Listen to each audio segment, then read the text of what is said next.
zastupnika Pernara da uzme riječ, izvolite.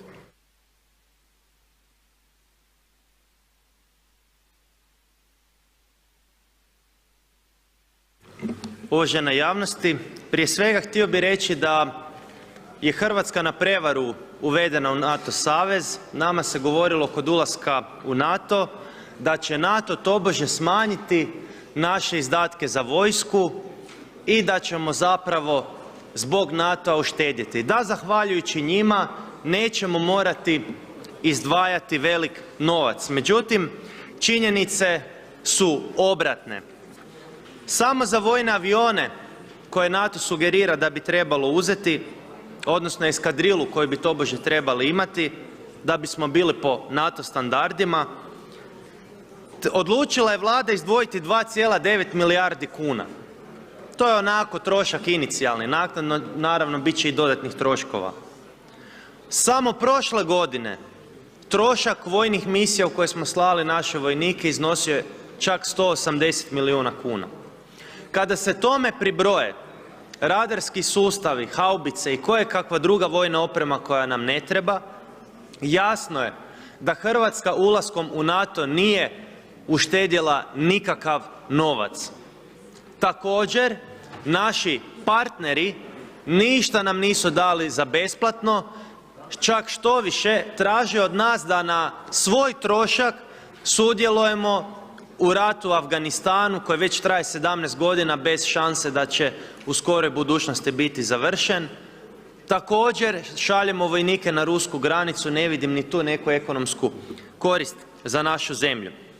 Što se tiče ostalih stvari, odnosno što se tiče same nabave aviona, objasnio sam gdje leži korijen problema. Naime, mi govorimo da novi avion F-16 košta 18 milijuna dolara, međutim, onda oni kažu je, ali na njemu nema nekakve opreme i tako dalje. Međutim, ok, evo vam rabljeni avion, nizozemski F-16, moderniziran, košta 5 milijuna eura po komadu.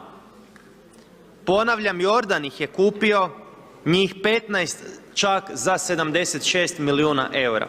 Dok mi kupujemo 12 teško iskorištenih aviona, isto F-16 moderniziranih za čak 442 milijuna dolara. To znači da je razlika u cijeni po avionu između onog rabljenog iz Nizozemske i onog rabljenog iz Izraela veća od 6 puta. Pa ja vas pitam, kako Vlada ikoga može uvjeriti? Kako Vlada ikoga može uvjeriti da razlika u cijeni od 6 puta predstavlja trošak obuke pilota, naoružanja i prilagodbe infrastrukture? Mogu razumjeti da Vlada kaže da recimo, ok, cijena je recimo 5 milijuna eura po avionu, pa sve ostalo i još 5. Ali mi ovdje imamo situaciju da avion košta recimo 5 milijuna eura, a da obuka i sve ostalo košta recimo 30 milijuna eura. Da li mi zapravo kupujemo avione ili plaćamo obuku pilota? Također, pitanje je zašto je cijena recimo obuke pilota visoka ukoliko je NATO naš partner, a Amerika naš saveznik? Pa valjda bi prema partnerskoj zemlji trebali biti neki mekši kriteriji, ali kao što i sami znate, takvih kriterija nema. Htio bi navesti još jednu, po mojem sudu, laž premijera Plenkovića. On je svojedobno rekao ovo: radi se o zrakoplovima koji će u Hrvatsku doći u potpunosti prilagođeni NATO-vim standardima. U cijenu troškova u cijelosti će biti uračunato sve što je potrebno da ti zrakoplovi budu na raspolaganju hrvatskim oružanim snagama i ratnom zrakoplovstvu najmanje idućih 25 godina. Znači, on zapravo ovdje kaže da će avioni i oprema koju ćemo uz njih dobiti nama biti dostatni za 25 godina. Naravno, isto je po mojem sudu neozbiljno. Međutim, ono što on vjerojatno htio reći, da će ti avioni biti u stanju letjeti idućih 25 godina. Međutim, mene osobno, moram napomenuti, u to nije uvjerio, a budući da ja nisam vojni pilot, citirat ću riječi onoga koji to jest bio.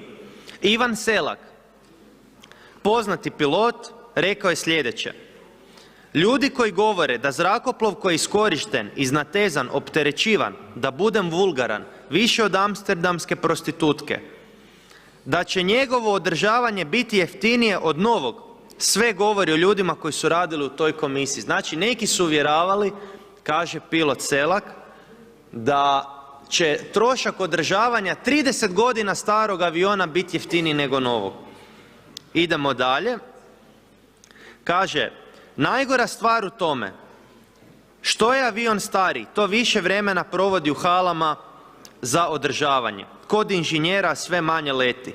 Nakon 30 godina praktično se vrlo malo i razmatra mogućnost ozbiljne uporabe aviona F-16. A o čemu se radi? Pa da su ti avioni dobri za borbena djelovanja. Pođimo od pretpostavke da jesu, što nas uvjerava gospodin Krstičević i družina, pa zašto bi ih se Izrael rješavao? Zašto bi Izrael prodavao avione koji su, ja bi se usudio reći, prema njihovim tezama, bolji od novih? Modernizirani, imaju super tehnologiju. Pa zašto su ih oni obogatili, pa ih se sad rješavaju? Koja je logika u tome?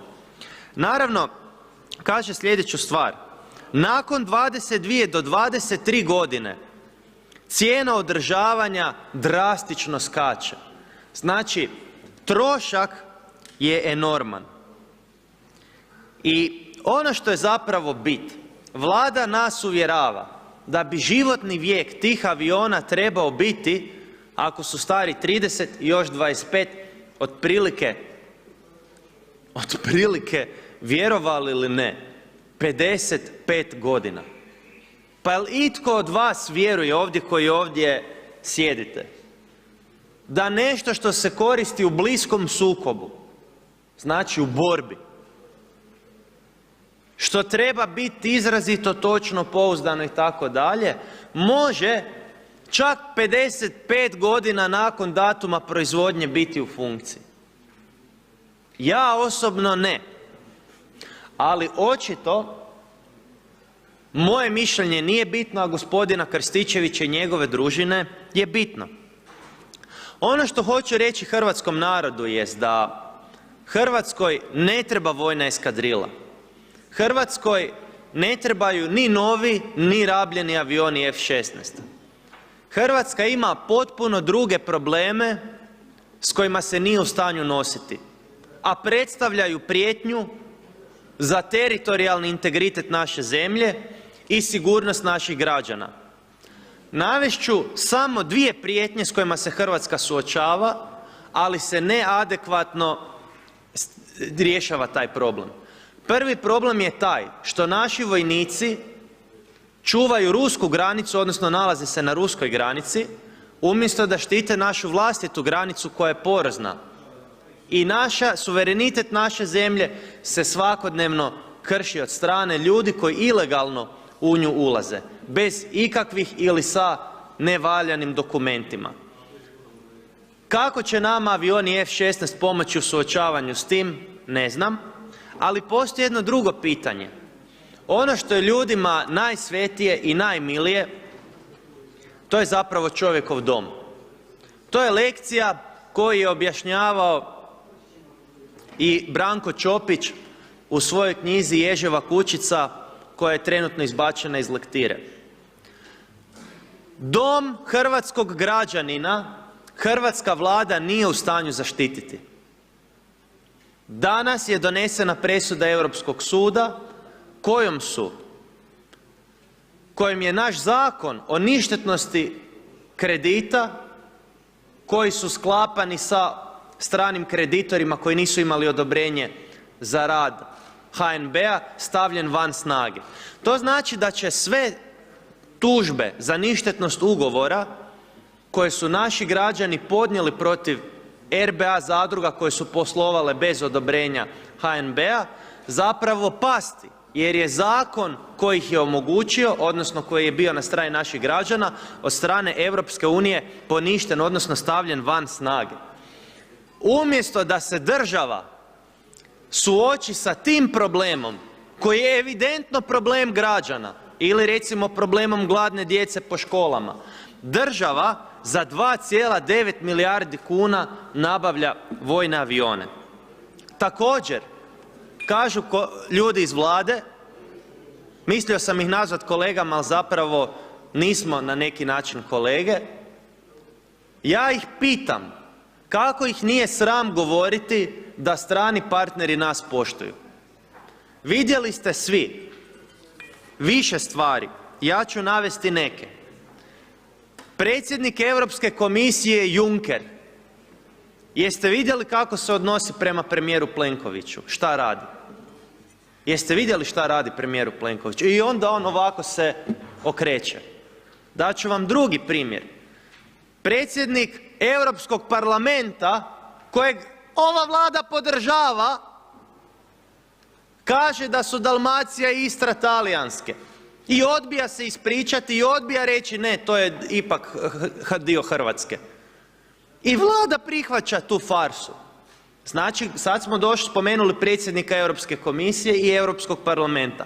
A sada dolazimo do čuvenog i famoznog Donalda Trumpa, do kojeg je Kolinda uspjela doći do ograde Bijele kuće.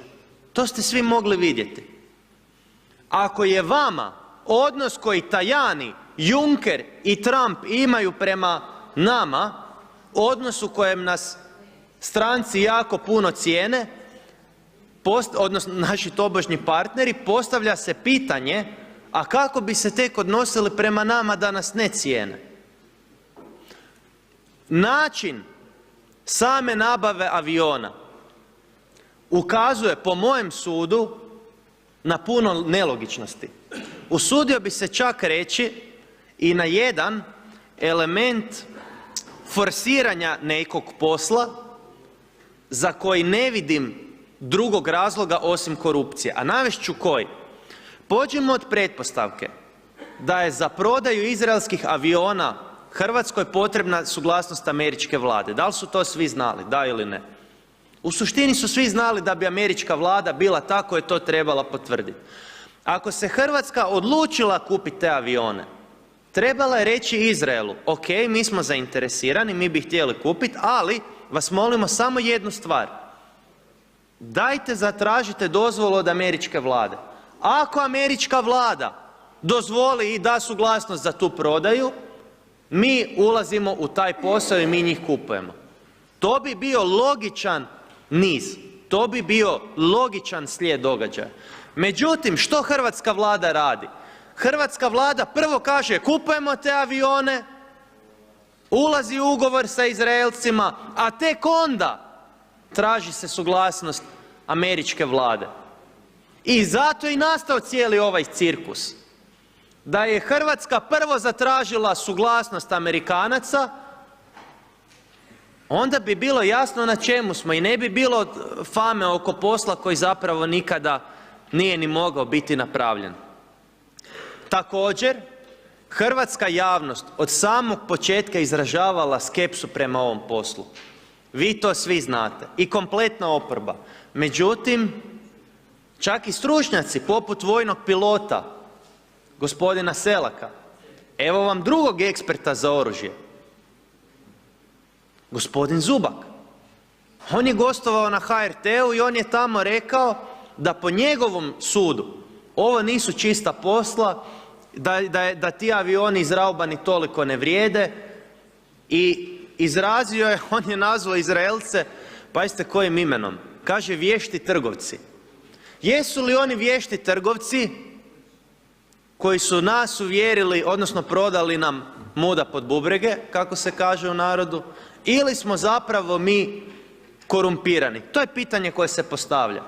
I ima jedna prigodna izreka za ovaj trenutak, narodna, kaže ko visoko leti, nisko pada. Mislim da je ova Vlada ovom propalom kupnjom aviona išla ka nebesima, a zapravo je pala nigdje, odnosno srušila se dolje, ali ono što je ključno, nama ti avioni ne trebaju. Taj novac ima milijun drugih mjesta na koje se on u Hrvatskoj mogao pametnije iskoristiti. Hvala. Hvala. Sljedeći klub zastupnika je onaj HDZ